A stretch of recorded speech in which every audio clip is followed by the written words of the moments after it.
राष्ट्रीय कार्यकारिणी की बैठक के बाद भारतीय जनता पार्टी पूरी तरह से चुनावी मोड में आ चुकी है। अब भारतीय जनता पार्टी उत्तर प्रदेश कार्यालय पर प्रदेश कार्य समिति की बैठक होगी और उसमें आगामी चुनावों को लेकर चर्चा की जाएगी और संगठन को कैसे मजबूत किया जाए इसको लेकर रणनीति तैयार की जाएगी। प्रदेश कार्यकारिणी के बाद मंडल कार्यकारिणी और उसके बाद जिला कार्यकारिणी और फिर ब्लॉक कार्यकारिणी तक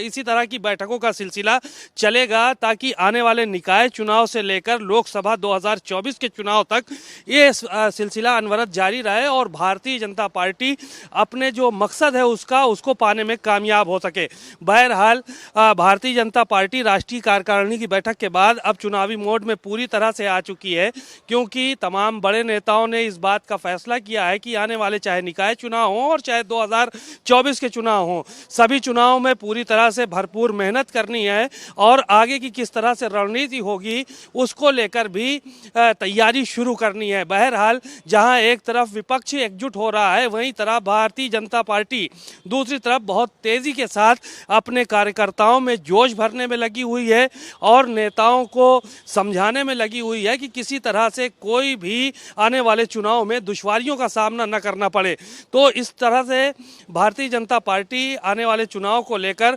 पूरी तरह से चुनावी मोड में आ चुकी है। 2024 से पहले निकाय चुनाव होने हैं, उस पर भी भारतीय जनता पार्टी का फोकस है और उसके बाद 2024 के चुनाव भी फोकस है, क्योंकि उत्तर प्रदेश एक बड़ा राज्य है। इसलिए ज़्यादातर नेता अब यहाँ अपने रैलियों के माध्यम से, अपने उद्घाटन और शिलान्यास के माध्यम से तैयारियों में जुटेंगे और जनता के बीच एक मैसेज देने का काम करेंगे कि भारतीय जनता पार्टी उनके हक में काम कर रही है।